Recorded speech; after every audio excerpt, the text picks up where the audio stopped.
Merci encore une fois de rester fidèle au programme de Sénégal 7 l'actualité à temps réel mbokk yi ñu ngi leen di nuyu di leen jox seen wàccuwaay amaat mbégte dellu soit ak yéen ci seen rendez-vous bu spécial bi ngir ubbee ko semaine bi jotaay waxtaan wi nag ñu ngi ko fas yéene sëkk ak le docteur Serigne Modou Bousso Dieng nekk leader politique jiite union des groupes patriotiques waaye mu nekk expert en finance islamique mu mel ni nag am na wàllu woo xam ne ci biir waxtaan wi daan ko jagleel économie bi surtout xam ngeen le débat sur la dette cachée ba tey mi ngi dox di wéy ak polémique gi ci aju alors docteur ñu amaat mbégte vraiment di la dalal fii ci kër gi sur Sénégal 7 ngir ñu daal di waxtaanee tolluwaay réew mi. maa ngi lay nuyu di la ziar waa Sénégal 7 yëpp économie islamique bokkul ak finance islamique. Finance islamique branche la ci économie islamique. far'un min furu'il iqtisad al islamiyya benn branche la ci finance islamique. mais économie islamique moo gën yaatu. jërëjëf c'est ça je voudrais préciser cela. macha allah en économie islamique. maa ngi lay nuyu di la ziar mbokk jullit yëpp voilà. alors dañuy ubbee waxtaan wi ndax waxtu nii wax ak yéen audition mi ngi dox di wéy ndax ëllëgam mi ngi ci loxol yoon moom Pape Malick Ndour nekkoon fi ancien ministre de la jeunesse ba pare nekk cadre politique au niveau de l'Alliance pour la République newoon na ci bi mu génnee ci audition ndax tegoon nañ ko loxo après ñu libéré ko qu'il a été informé d'une convocation à la section de recherche waaye ginnaaw loolu dañ ko tegoon loxo ba libéré ko waaye wax na nee na je suis désolé que mes propos aient suscité une polémique inutile alimentée par certains souvent au détriment de la mesure et du fair play. Je tiens cependant à tourner la page, je pardonne à tous et renonce à déposer plainte par respect envers la justice qui de mon point de vue a des choses plus urgentes à gérer que des querelles entre li nga xamante moom mooy leader politique bi waaye teewul ñu wootluwaat ko tey ngir déglu ko ci kàddu yi mu yëkkati woon mu mel ni dafa def appel à l'insurrection ñenn ñi jàpp ni kon moom li ko tax a jóg mooy renverser régime bi fi nag waaye mu waxaale ne pour Macky Sall nekk président de transition yan jàngat ngay def ci kàddu Pape Malick ak situation gi mu nekk nii ci loxol yoon ak ëllëgam. Je n'ai même pas entendu ces propos parce que suivre ma ko. Je suis l'actualité de manière générale. mais pas individuellement diw wala diw. mais li ci ëpp solo mooy vrai cafouillage au niveau de la justice parce que paraît-il que bi ñu koy libéré le vendredi man dama l'éliminé. il est libéré de toute charge. reconvoqué en même temps le dimanche pour ne ko mu ñëw lundi. c'est ridicule. nooy libéré nit de toute charge. par rapport ak charge yoo ko déglu woon. libéré ko ci. téye ko ci en même temps. libéré ko ci waat de toute charge. reconvoqué waat ko. vrai cafouillage. parce que au niveau au sommet de l'État il y a deux autorités yoo xam ne seen position bokkul. te kenn ku ci nekk am nga influence par rapport au parquet. parce que toujours mi ngi au niveau du parquet parce que parquet moom mooy demander enquête actuellement. mais c'est le même parquet qui l'a convoqué, c'est le même parquet qui l'a libéré de toute charge. mais il y a une information qui dit que le parquet renseignement judiciaire la ñu yónnee woon mais pas que ñu libéré ko toute charge ndax ñoom ñoo. ça veut dire renseignement c'est quoi renseignement judiciaire c'est quoi information judiciaire. mais bu ko parquet ubbee. parquet mënul demander information judiciaire. comme ça boo paree ñëwoo au niveau du procureur parce que procureur bi ubbi information judiciaire. juge d'instruction moo koy def. il n'est pas encore au niveau du parquet. il n'est pas encore déféré comment ça. cafouillage là quand même c'est ridicule. convoqué nañ ko. il est en garde à vue.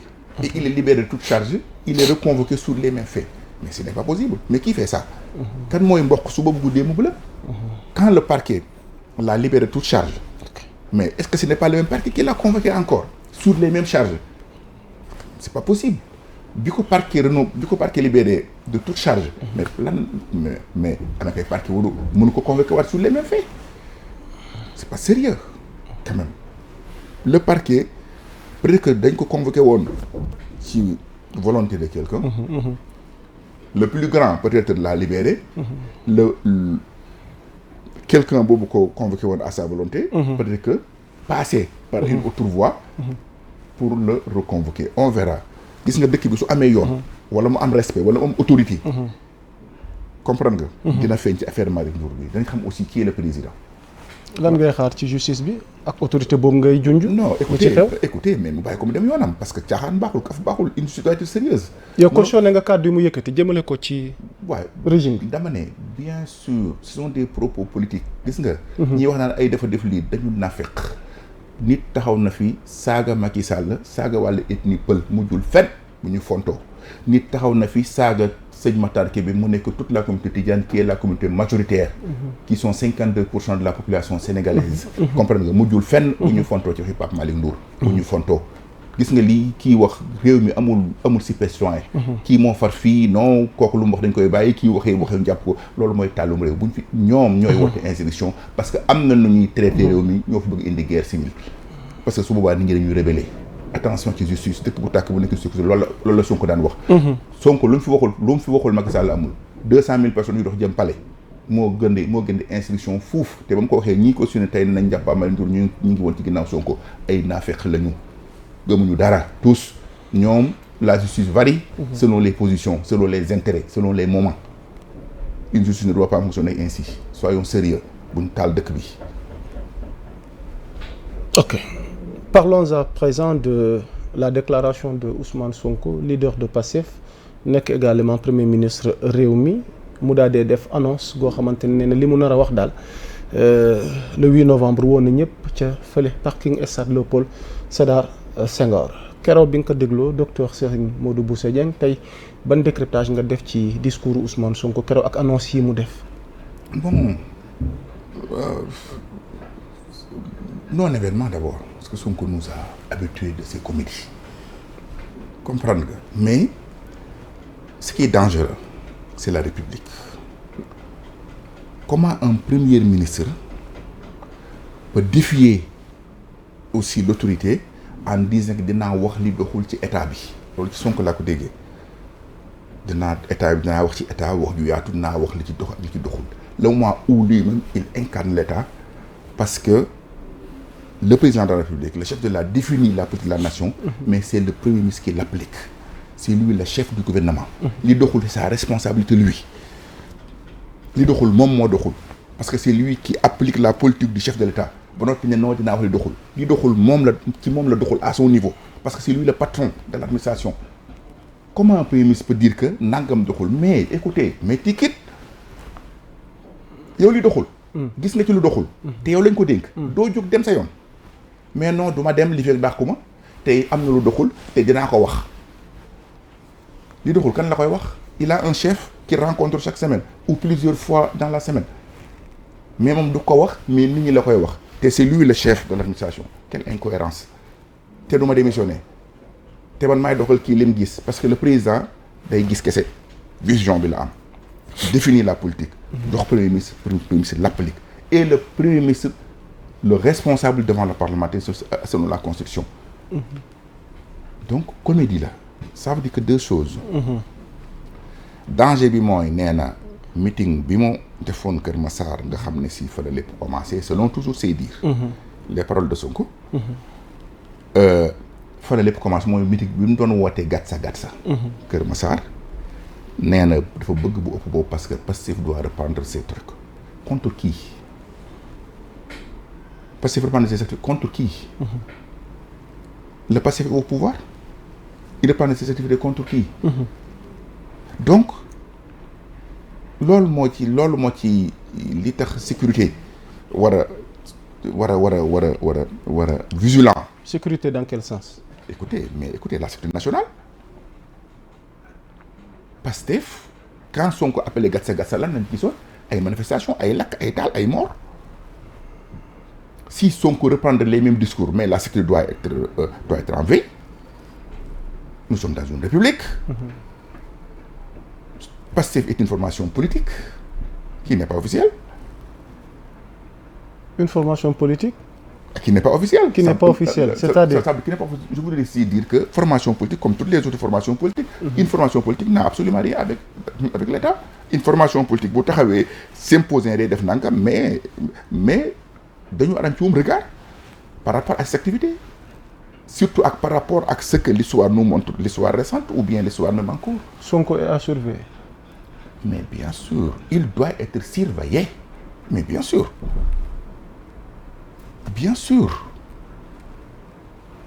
deuxièmement dafa xam ne moom c'est lui qui est tout moo fi def lépp moo yor lépp tout tourne autour de lui affaire yi doxul concerné ne doxul daw na ci responsabilité boobu mu ne woy parce que man gisuma dara xawma dara yow premier ministre xamoo dara gisoo dara li doxul yow mënoo koo changer ministre de l'intérieur c'est ton avocat ministre de la justice c'est ton militant yaa fi tegoon pression président jox la nga changer mettre tes propres militants tu avais dit que oui Pastef doit être au cœur maintenant Pastef est au cœur yow yaay Pastef yaa moom Pastef yaay borom Pastef et après léegi la yow looy laajati. suñ ko bloqué à l'interne nag. comment naka lañ koy mën a. ndax du génn justifié wu dama la kenn mënu ko bloqué. moom mooy tout kuy tout fu ñu lay bloqué à quel niveau au niveau de l'enseignement yaa yor intérieur au niveau du justice yaa yor ministre c'est ton militant. On te bloque à quel niveau c'est ridicule. On bloque Sonko à quel niveau Sonko est partout à part Diomaye Sonko fi nekk Sonko qu'est-ce qu'il veut lu muy laajate encore quoi c'est lui le premier ministre son militant ministre de la justice son avocat ministre de l'intérieur son autre avocat ministre des affaires étrangères son autre militant ministre de la culture son autre militant ou copain ministre infrastructure mais Sonko est tout Sonko lu muy laajaat jaaxal na ma Sonko lu muy wax il dit quoi. waaw moom lañ bëgg a xam. Sonko yor lépp.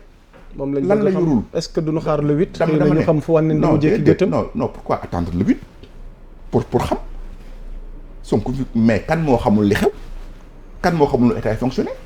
kan moo xamul nu état yi demee pour Sonko di la ko jàngal pour ngay xaar le 8 pour di ko déglu dama ne. Sonko mooy lépp fu ñu ko mën a bloqué amul loolu jërul xaar le 8 ku ne xam na ko il ne peut être bloqué nulle part ce n'est pas possible. xanaa léegi muy président de la république Diomaye jógal may président de la république te sax vraiment Diomaye li ëpp ci autorité Diomaye Sonko ma ko yor parce que Sonko yor lépp le président qui nomme le personnel civil et militaire mais ici au Sénégal c'est Sonko qui nomme gouvernement bi c'est le gouvernement de Sonko Diomaye toog na fekk ministre ne kii xaw ma ko maa ngi koy soo gis Sénégal rek la am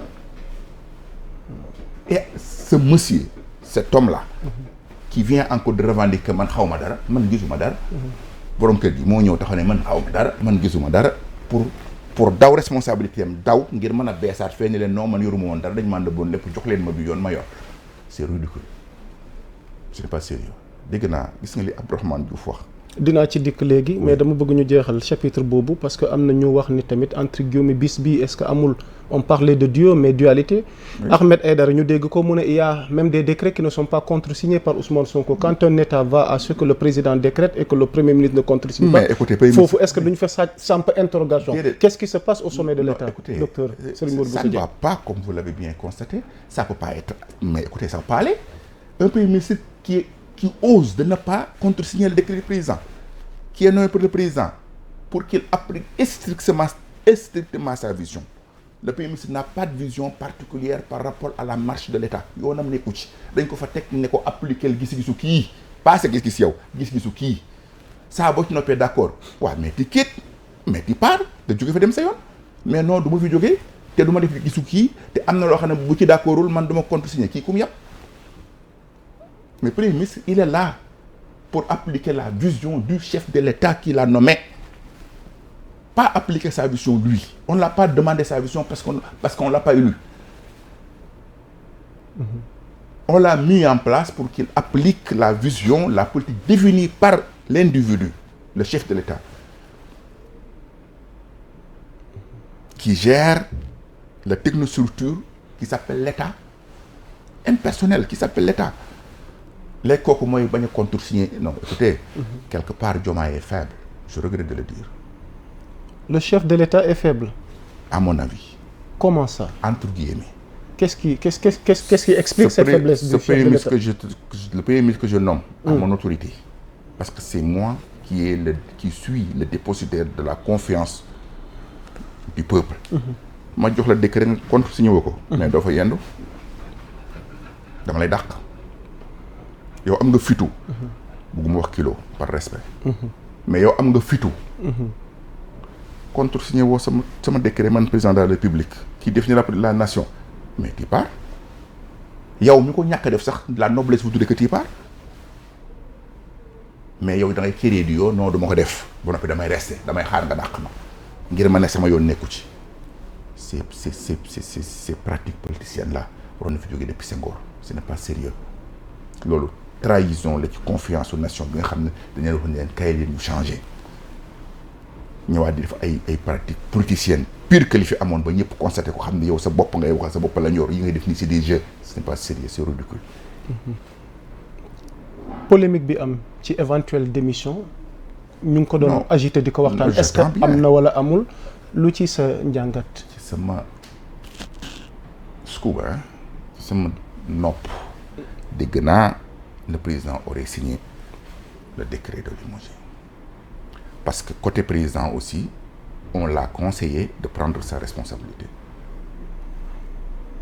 ou léegi nag mu des discussion ñu koy xalaat ne ko non bàyyil ba le 8 jàll pour que à partir de ces actes tu réagis ñi ne ko non soo xaaree ba le 8 jàll ça va être un coup politique dur parce que daf lay jaxase ak askan bi anticipe nga jël sa responsabilité avant donc paraît-il que c'est ça mais comment quelqu'un un premier ministre qui est nommé pour appliquer la vision du chef de l'État buy génn dem ci stade ba waxi fa la doxul ca état ba noppi ñëwaat bokkaat ak président table conseil des ministres qu'on parle des secrets de l'État ah non je vois pas ça à partir du 8 je vois plus Sonko premier ministre du Sénégal à partir du 8 ma ñaawlu aussi li ma dégg def naa Pape Djibril Fall xuma kan laa ko déggee mu ne oui on a déguerpi des centaines de personnes là-bas rien que pour préparer ça truc là sacrifier combien de boulot des gens des familles. mais loolu c'était prévu liggéeyu Mouhamadou Bamba Cissé ministre de l'intérieur ci wàllu désencombrement ak déguerpissement bi.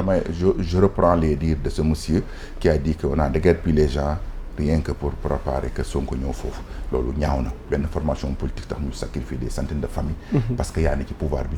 mais c'est pire que Hitler. Ce gars-là, quand on sa vision, ce qui est avec moi et ce qui n'est pas avec moi, c'est dangereux pour un pays.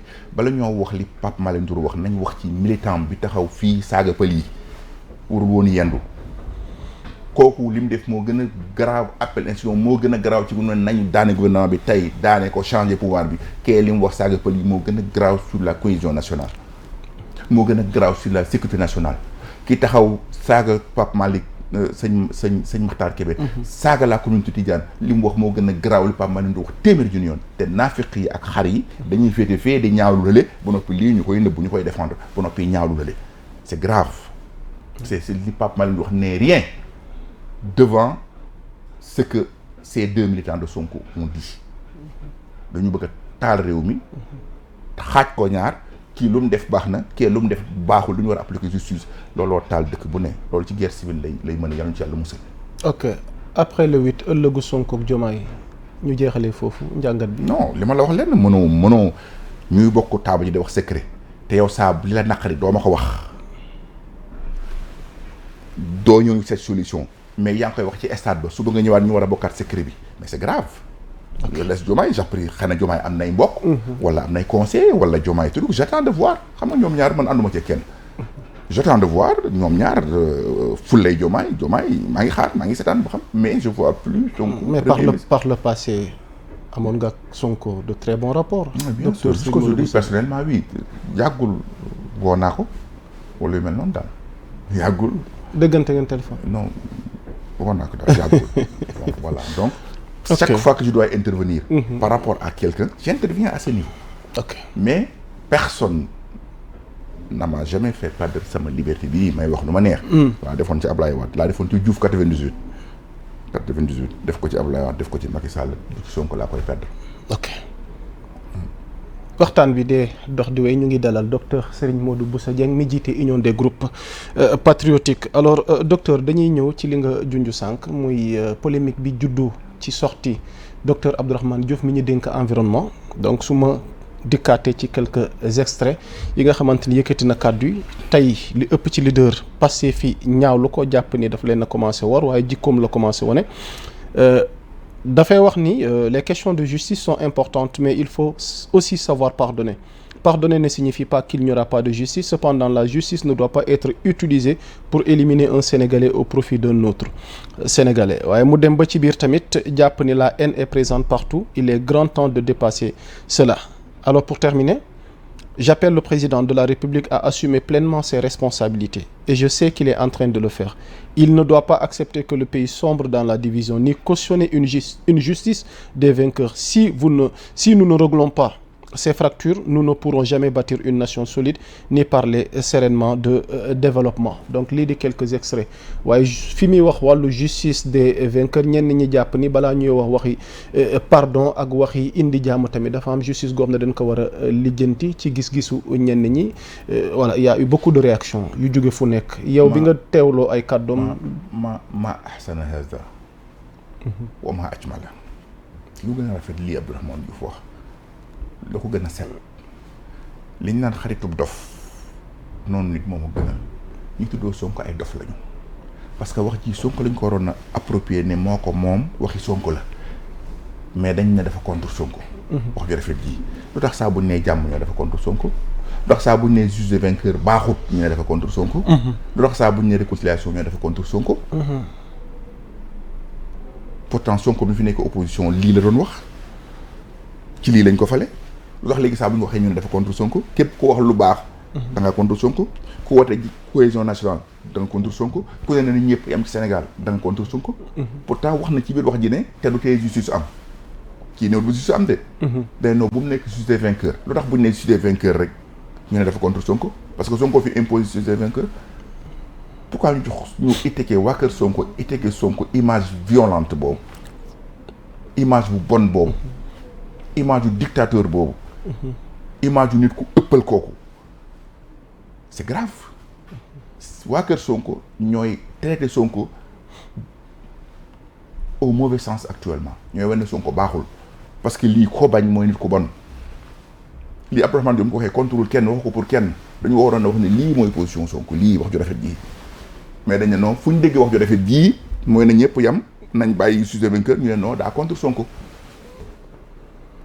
kon ñoom ñoo bëgg a bonal Sonko parce que lii ko contre nit ku bon nga nit ku tilim nga parce que teewoo Sénégal man mii nga xam ne ànduma ak Sonko su ma jëndee essence dañuy dagg def ci biir et puis voilà ñoom nañ jéem a defaataat image yu Sonko mu bañ a nekk image yu nitu fitna nit ku violent dictateur koo xam ne si ki ànd ak man rek moo valable ki ci des baaxul te nga yor contribuable lu ñëpp di lekk xaalisu ñëpp ñu lay fay ci xaalisu ñëpp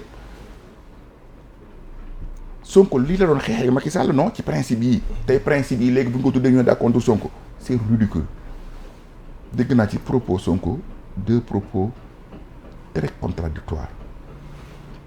Lesquels? toujours ci Macky Sall nee na dafa dañu doon réew boo xam ne dafa nekk sous-sol. quatrième sous-sol. quatrième sori na mu mettewul caisse noire bi moom na yokk mais ba mu wàññeeku malgré que c'est quatrième sous-sol kooku xam nga amul benn yërmande ci Sénégal yi kooku ku nekk ka def ceinture saaga da nga ci war a teg laa yàpp ki yor 9 milliards attribué 9 milliards pour boppam. bu noppi ne la yow takkal sa biir yow kooku foofu yàpp c'est ridicule. déggaat naa mu ne dañu doon bor yu baree waa bor yu lu mu bari ñoom lim leb boo xoolee par année Macky 12 000 milliards 12 ans chaque année 1000 milliards ñoom moins de 2 ans combien de milliards emprunté ñoom bu dee boru ñoom ñoo ci raw Macky Sall ñoom lu Macky Sall leboon ñoom leb nañ lu ko ëpp kay nañ ca fay la Macky Sall leb la ci suñu liggéey ci réew. encore ridicule kan nañu manipuler contradictoire première quatrième sous-sol waroo am caisse noire ci premier ministre je dis président yi dafa war a wàññi caisse noire am de parce que loolu dañ gëm la woon nit ñi caisse noire dafa xaraam selon Sonko parce que maa newaat na moo ko wax mais après ma dégg am na moo ñu mosuñu génne fu ma ko waxee moo toujours c'est Sonko c'est plusieurs Sonko doo xam bañ nga ci fiyee bi toppaat mooy da nga ne kii da nga fekk ay bor yu bari mais bor yi yow li nga lebaat moo ko ëpp mais doo fay lii ci des nga liggéey ci mais tu évoques bori Macky Sall te yow li nga lebagu moo ëpp li Macky Sall leboon par an soyons sérieux ñii ku ñuy waxal. da nga may permettre par ricochet kon ñu dugg ci sujet économie bi ak débat sur la dette cachée. Vous êtes économiste. Bien sûr. débat dette cachée bi dernier développement yi ci am fan yi ak sortie bi ci ki jiite FMI def. bon yëpp ay waxu politique la rek ça n'a rien à voir avec. sortie avocat Macky Sall yi. ndax moom jàpp na c'est que ni dañ ko war a leeralal. c'est que dañuy dugal. FMI ci politique. mais FMI même c'est une petite partie. Docteur Serigne Modou Bousso Dieng, y a-t-il dette cachée, oui ou non? Je ne sais pas mais en écoutant les différents propos dette cachée mënul nekk bi Macky Sall wax moo gën yanu maanaa ci dette cachée parce que dette ak preuve yi régime gi wane yëpp pour justifier cette dette cachée là aucune preuve xam nga. Cour des comptes wane na ni y a eu. où est ces rapports mais demoo surtout Cour des comptes dama ne dem naa fa. gis nga wala gisul dama ne non la ma fa gis appartient nañ ko Cour des comptes y a pas de signature loolu c'est un autre c'est une autre discussion technique bu nit ñi mën a bañ a comprendre mais li mu bëgg a xam rek mooy. allez-y. le moment où cette dette Cour des comptes jot na ko. ce n'est plus caché. le moment où les autres organes de contrôle jot nañ ci ce n'est plus caché. Et puis, les contrôleurs les plus importants, exemple, comme la Banque centrale, yëgu ko mënatul nekk dette cachée mënatul nekk dette en tant que dette parce que dette dafa am ay formes dafa am ay services de dette qui s'occupent de la dette en tant que dette service dette yooyu bu ñu ko ignorer nii plus dette affaire état du Macky Sall lay woo nit yaa Moussa bureau am ne ko lebal ma junniy milliards état du Sénégal amee ne ko déedéet y a un service particulier qui gère les dettes publiques et tout ce qui est dette ce service là lu mu yëgul mënul nekk dette su ko gasee yëg nekkatul caché c'est un débat technique boo xam ne damay dégg cinq autres mais ñoom politique lañ gën a versé ci économie. li ci état bi wax yëpp dara convaincre la ci. waaw mais écoutez toi état yi ñii waxuñoo ak man waxuñoo ku mel ne man waxuñoo ku xam waxuñoo ak nit ñi waxuñoo ak nit ñi de li ma dégg gars yi naan mouton xaw ma bëgg may wooyee ay nit mouton mais foofu la réew mi toll foofu la dëkk bi toll malheureusement nit koo xam ne lu waaye wax baax na lu waaye wax dëgg la da ngaa dof ba katakal yi lu waaye wax rek dëgg la dépendre woo ci ay principe ay fait mais da nga dépendre ci nit ki xam nga loolu ci kan laa ko def Sëriñ Tuubaa sama waa ji lu mu wax gëm naa ko lii rek la keneen ku ne loo wax rek indi ñu teg ko ci baat bi Imam Mahdi dina woon kenn rek Imam Mahdi dina woon kenn képp la jàpp yoo xam 100% muy Yonent bi sallallahu alayhi wasallam li keneen ku dul loolu loo wax rek moom lam ca jël lam ca mën a jàpp rek la cay jàpp man Serigne Touba rek ñu ma représenté ni Yonent bi ku dul moom loo wax taa ñu teg ko ci table ji ñii seen wax yi tegul fenn waxuñoo ko am xam-xam waxuñoo nit ñi duñu sax intellectuel far ñi ma dégg ñuy wax ñii duñu ay cadre duñu ay intellectuel jànguñu tous dara xamuñu ko parce que gis nga tey fi dëkk bi toll ci métit fi dëkk bi toll niveau bi dëkk bi toll li gën a grave mooy li Abdourahmane bi wax haine bi dëkk bi nekk dafa dangereux te ñii defuñ ci benn ça veut dire que xamuñu tempérament bi daal ba léegi ñoom diviser pour régner diviser pour jël kii dóor ci kii moo yàq xaalisu réew mi kii moo rax réew mi avancé wul gis nga nañ moytu yooyu nañ doon ay nit te liggéey Sénégal te avancé Sénégal avancé wul Sénégal métti na terriblement gis nga bu ñu dépassé wul foofu ñu ngi ci danger bu mag. ok réplique Macky Sall à travers ay avocats moom mi ngi wax waxi rapport caché waaye nee na dette cachée moom mënuñu ko wax. tout ça c'est entre politiciens rek. ok Sonko dette cachée FMI tout ça politique rek donc dañuy politique rek gisaguma fi lu jëriñ askan bi. je n'ai pas encore entendu un débat qui sert le peuple absolument rien. Il y a un débat politique qui tourne autour de l'économie. Mais ce n'est pas l'économie qu'on parle. Ce n'est pas un débat économique. C'est un débat politicard qui tourne autour de l'économie. Les politiciens utilisent toutes les angles, y compris religion, y compris l'économie, y compris rien, pour faire de la politique. Mais c'est encore la politique. Mais ce n'est pas encore un débat économique. Je n'ai pas encore entendu un débat économique. Docteur Serigne Modou Bousso Dieng, balaa ñuy jeexal boobu sujet ci économiste gi nga doon plan de redressement bi nu lancé yàggul dara sunu ministre yi ñu am wala régime gi fi nekk ci seen xalaat ngir jubbanti économie réew mi sommes-nous sur la bonne voie sinon tamit tey en tant qu'économiste lan nga jàpp ni tey moom mooy war a mën a génnee Sénégal ci guute wala jafe-jafe yi mu nekk ci wàllu dégg naa kenn kuy wax ci waxi Sonko tudd nga turam léegi nee na Sonko nee na leen li fekk maa ngi fi économie du financé loolu rek déjà c'est un blocage loolu danger bu rëy la parce que bul fàtte ne économie c'est une politique d'abord du 1+1 = 2 c'est pas ça c'est une politique exemple da ngay jël 15 li mu théoriser lépp ay théorie la jël keneen d'autres personnalités économiques dans le monde kenn ku ne li nga théoriser ak l'islam moom naka la gisee économie tout ça da ngay xam ne nous sommes dans un monde d'interdépendance kenn ku ne ci ka ci des la aju diplomatie mooy am ba pare économie soo ko dox mais diplomatie boobu moo doxul c'est la diplomatie économique qui bloque l'activité économique actuellement tant que la diplomatie économique ne marche pas mais l'activité économique ne peut pas marcher c'est pas possible diplomatie économique boobu nag des grandes personnalités reconnues au niveau universel ñoo ko mën a incarner mais si c'est Sonko ça va être difficile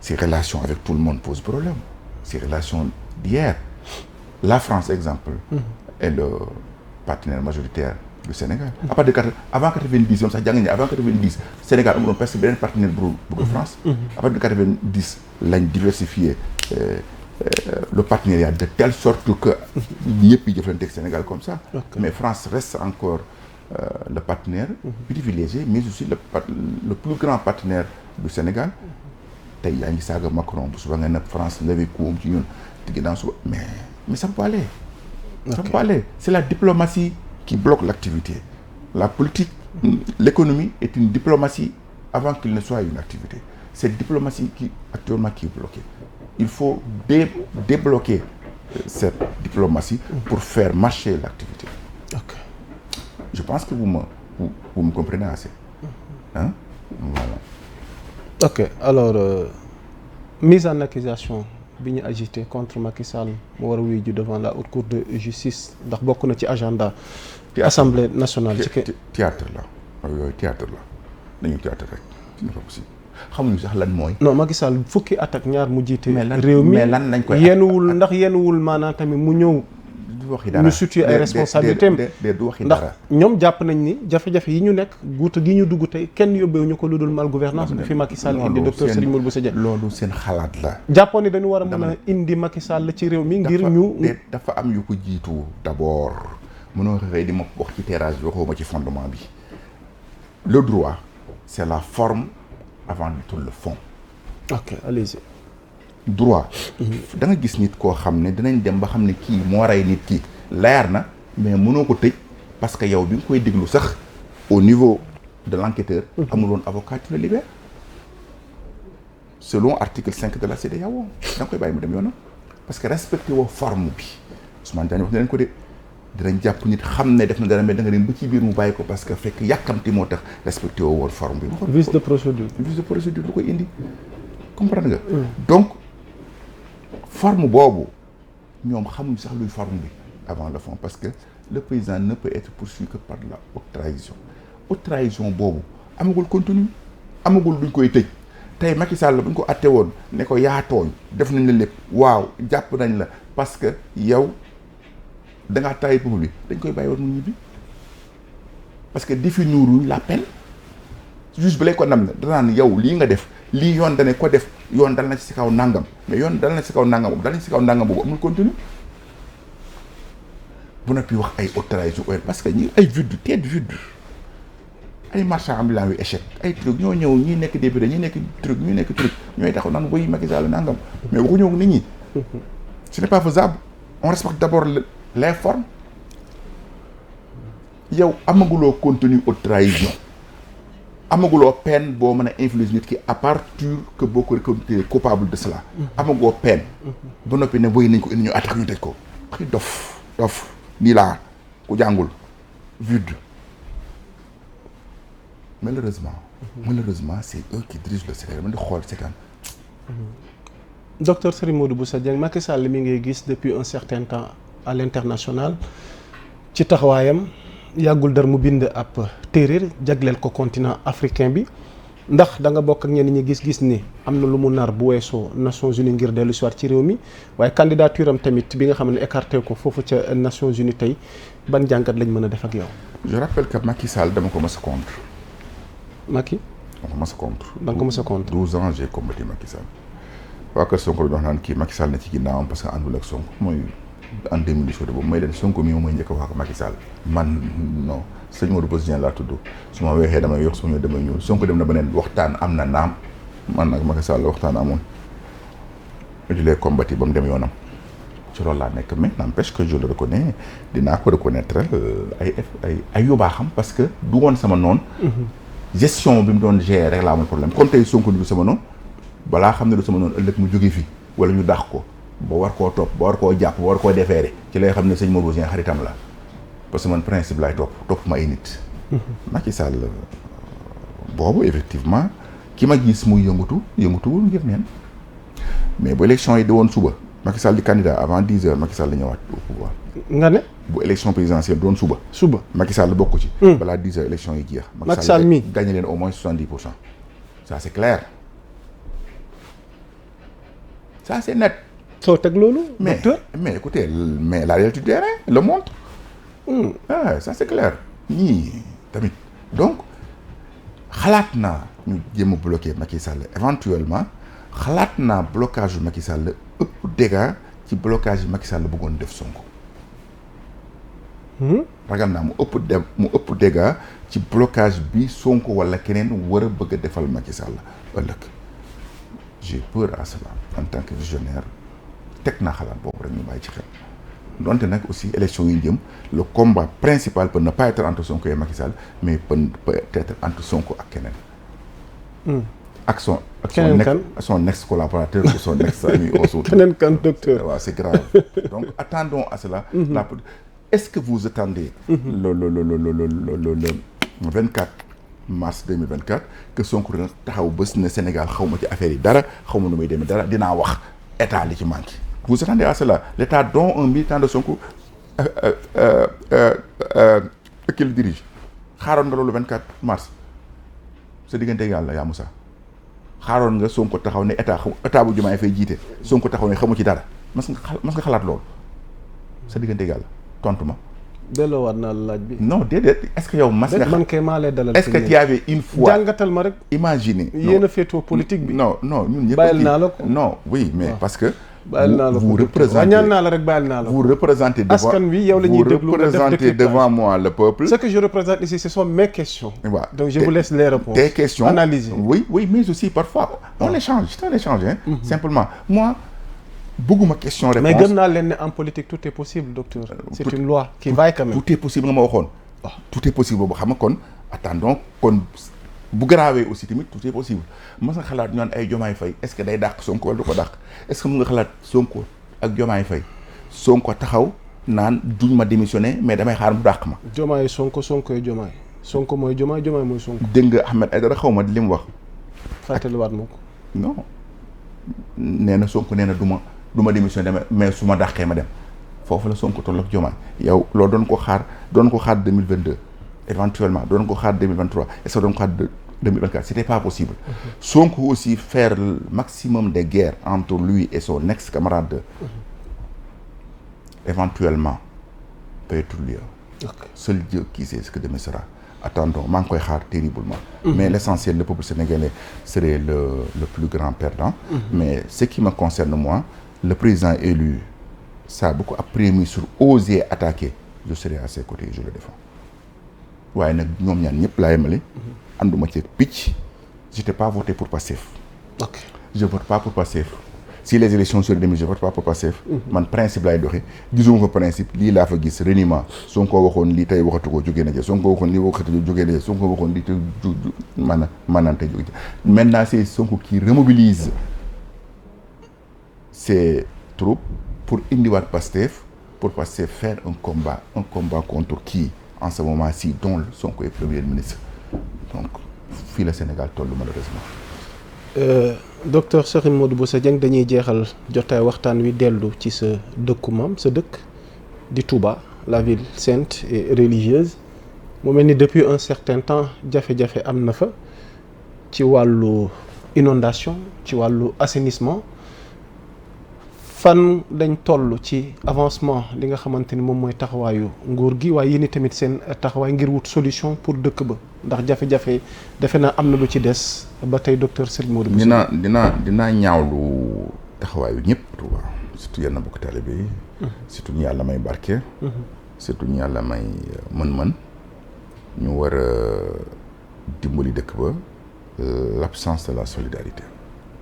ok kenn defu fa dara dañu seetaan nit ñi ci mbënn mi ba léegi am na ñoo xam ne ñi ci kër yi am fa ndox duus bay génn ci ndox mi ñu dëkk ci ndox mi te mënuñu ñàkk dem ci duus ba encore te ñu dëkk loolu c'est inhumain wax ko sax dafa gënul moo fa nekk ba tey dara soppiku fa te benn Sëñ Tuubaa tey bu ñu doon xool ci dëkk bi bari na fi ñu am doole lool yëguma leen fa dégguma leen fa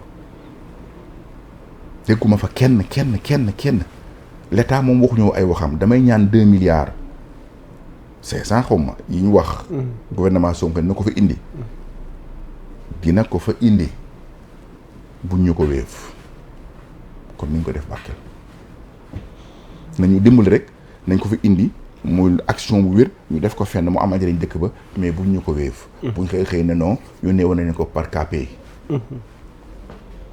ça va être très dangereux pour loolu maa ngi xaar nag li daal waa Bakel ba mu daal ñun waa Touba yuuxoo naa ko ci kaw ku may dégg rek nag ma ko jottali. Bakel état def na fa 8 milliards. dama ne wéef nañ leen ko yónnee nañ leen ko transfert selon le ministre lui-même. waaw loolu doyu la. dama ne doyuma